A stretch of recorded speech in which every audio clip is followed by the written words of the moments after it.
Eu vou abordar Hum, pelo Brasil, primeiramente, porque acho que foi o termo que vocês usaram do populismo fiscal na carta, né? Foi a reiterada opção pelo populismo fiscal revelado em novembro, cobra um preço alto. Até se não fosse a forte intervenção do Banco Central no mercado cambial, talvez teria sido maior ainda o impacto.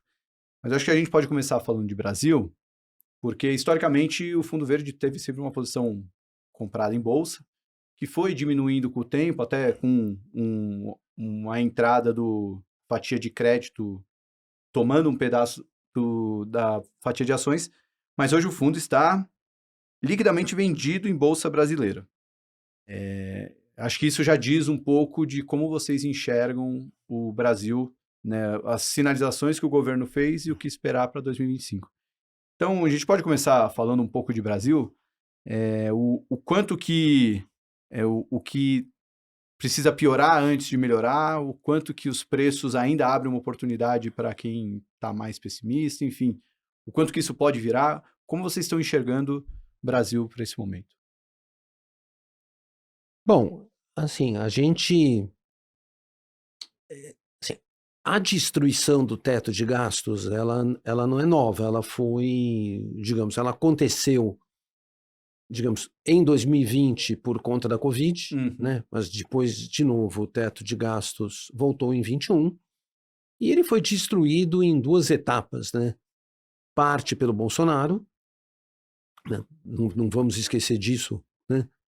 Também, e depois pelo Lula na PEC de transição e na continuidade do governo Lula. Então, eu não tenho o número exato, mas nós estamos gastando hoje, digamos, alguma coisa como de 350 bilhões acima do extinto teto. É muito dinheiro, Uhum. né? Digamos. Só que, curiosamente, isso durante um tempo não fez preço, né? Os mercados eles têm uma dinâmica que às vezes aparece algum imbalance macroeconômico sério e ele demora para fazer preço, né? E ele acabou começando a fazer preço em abril desse ano, Do ano né? Ano passado, né? passado. Do ano passado, desculpe, né?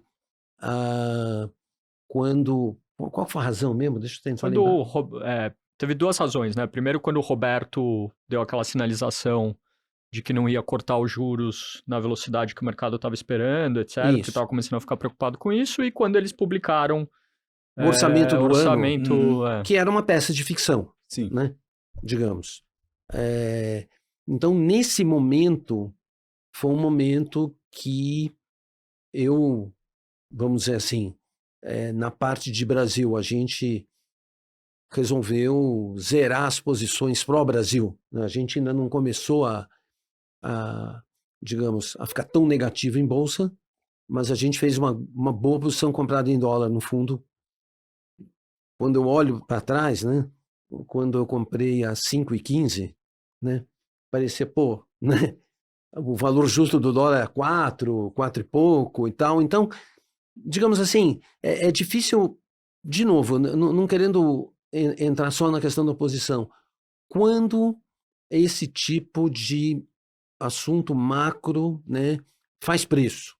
E começou a fazer preço em abril, Uhum. e a gente teve um período de uma relativa calmaria, e aí isso voltou em novembro com a discussão do pacote de redução de gastos, né, que no final acabou ficando insuficiente, né, longo, demorado, levou 2 meses, desde que o Haddad falou no assunto até que ele acabou saindo a versão final. E para piorar a situação, veio junto, né, quer dizer, o anúncio foi um anúncio populista, né, o Uhum. anúncio do Haddad na TV, e um anúncio de. É como se não houvesse corte de gastos, a única coisa que deve ser ressaltada é o assunto dos R$ 5.000, né, de subir a faixa de isenção para R$ 5.000, né?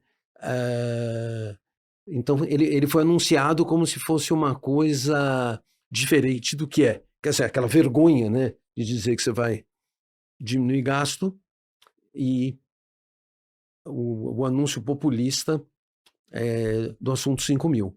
Então, isso provocou uma segunda onda, né, de deterioração dos ativos brasileiros, mas já meio junto também, que isso aconteceu junto com a deterioração de currencies e bolsas vindos do Trump, né? Quer dizer, aí juntou as duas coisas e elas vieram dessa forma, né? Só que, de novo, é muito difícil prever quando isso vai acontecer.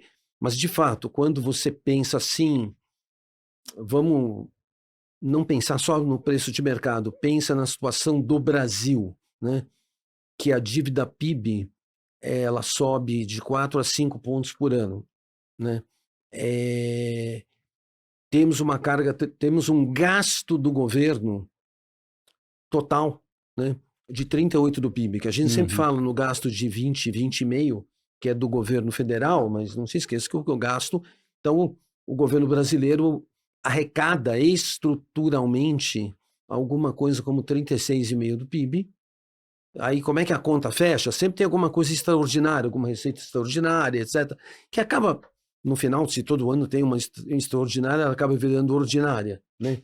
Então, no limite, você está se equilibrando assim, vai, take it or give it, com 38 de gasto, 37 de arrecadação, o que é um valor, digamos assim, totalmente fora do contexto para qualquer país emergente, né?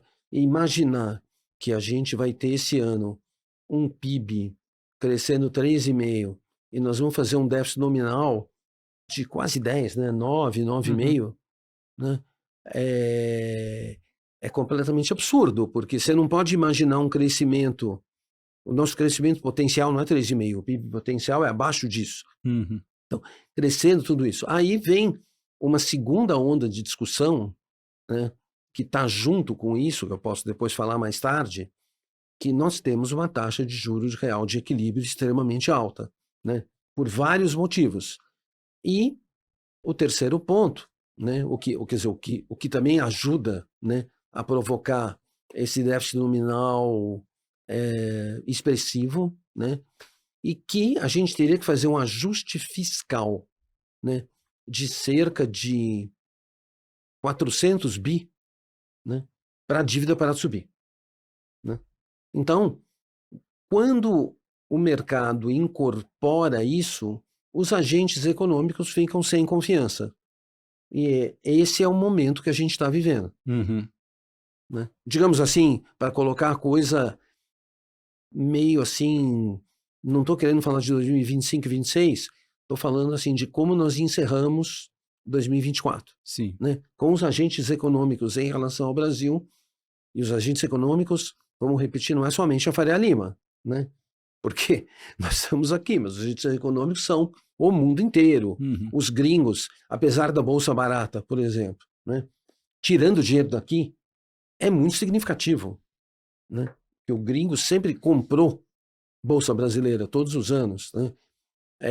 Saída de dólar de 30 bi, né? Se você juntar dezembro inteiro, mais o começo de janeiro, com o dólar nesse nível, tão fora do padrão, quer dizer, dezembro em geral tem um padrão negativo, né, para saída de dólares, mas esse ano foi muito mais negativo, também significa uma falta de confiança no Brasil. Então, digamos assim, aí a gente pensa assim, o que pode ser feito para restaurar a confiança? E a gente vai devanear sobre o futuro. Mas então, esse é o ponto. Então, nesse campo, o Fundo Verde acabou aproveitando bem essa oportunidade, vamos dizer, de short Brasil nas três esferas, né? Quer dizer,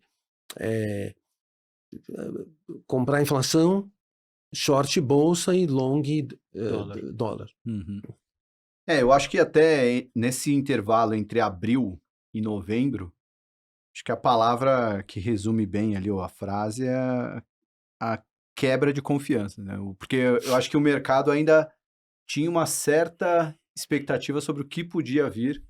Em novembro, quando veio o anúncio do Haddad, foi uma total quebra de confiança, de compromisso do governo com o que o Brasil precisa fazer a partir de 2025, né? Eu acho que até as sinalizações depois disso também não têm ajudado, né? Então, quando o Haddad vem na Globo News e dá uma entrevista falando que o problema, o que está acontecendo é um problema de comunicação, Pô, então, parece que ainda não entendeu a gravidade do que pode vir a acontecer no Brasil, né?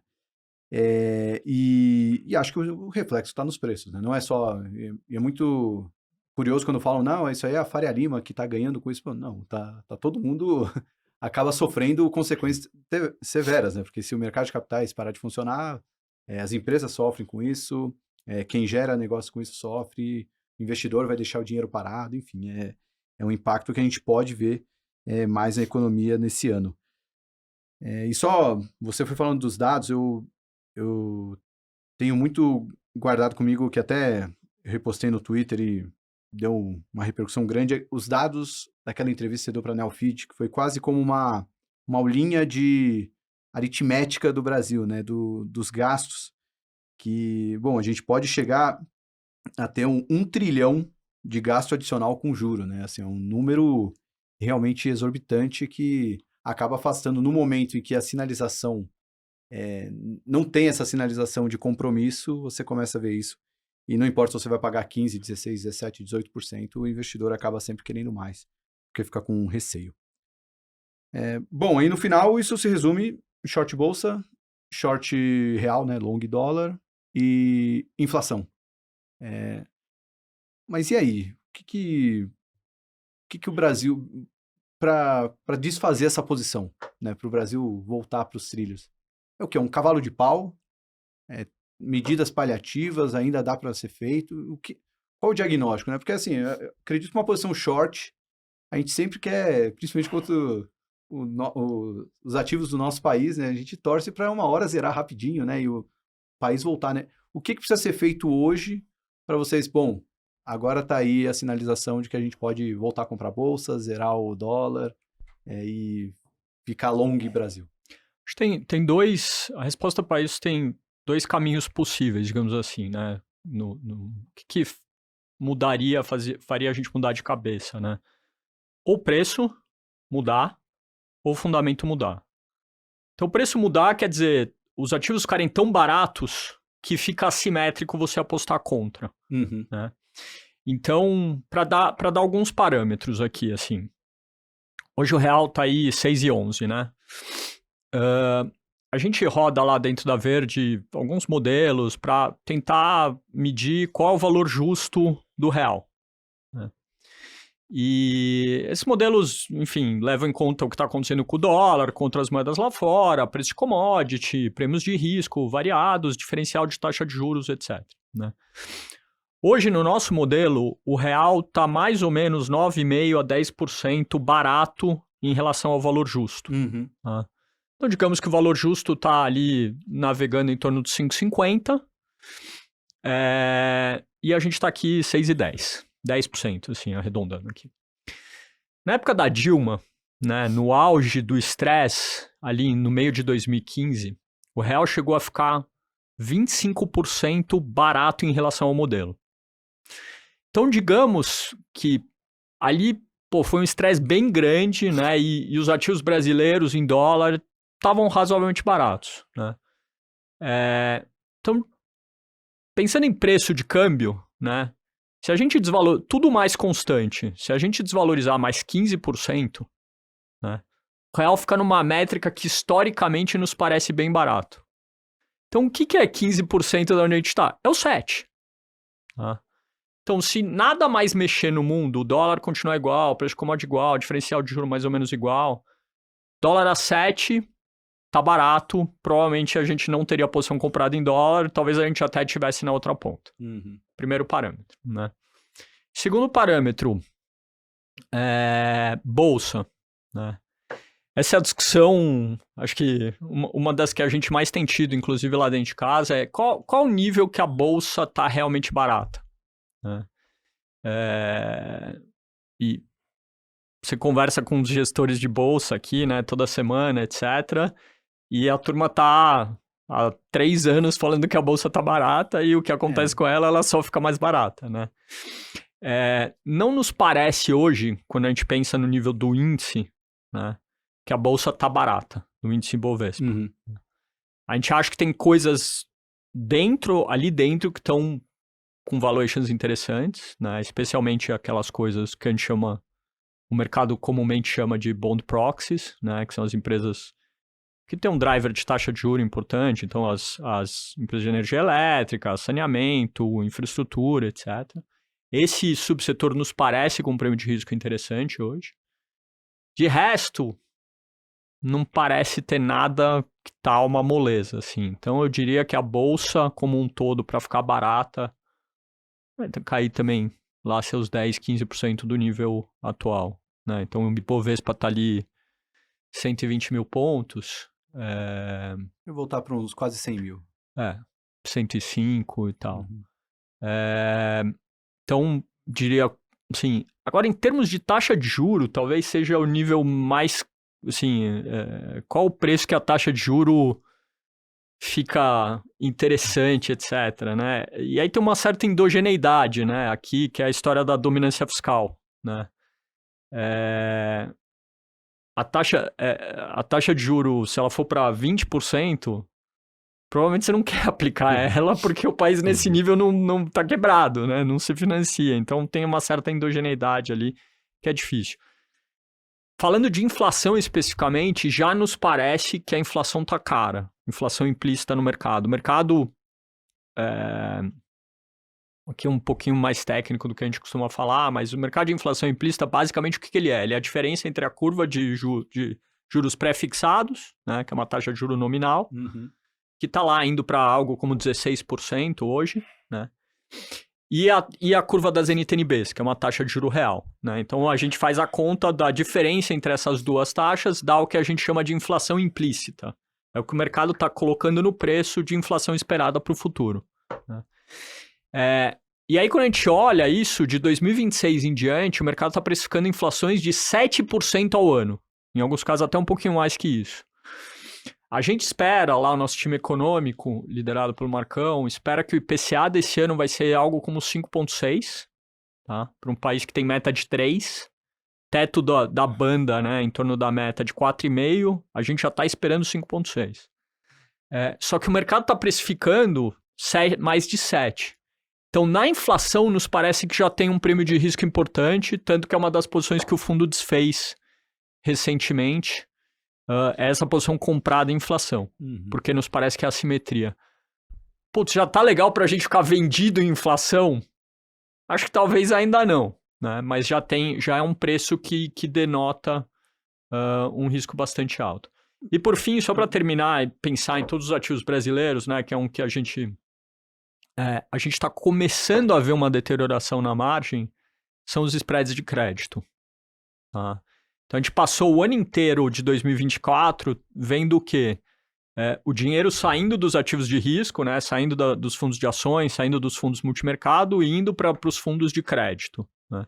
Então, isso fez com que os spreads, né? O prêmio de crédito que as debêntures, etc., estavam pagando, ele fosse fechando, comprimindo ao longo do ano inteiro, né? Esse prêmio fez um low ali mais ou menos em meados de novembro e ele vem devagarinho abrindo nas últimas semanas. E a gente acha que tem um espaço para isso piorar um pouco mais. E a gente está começando a ver um pouquinho de estresse nesse mercado também.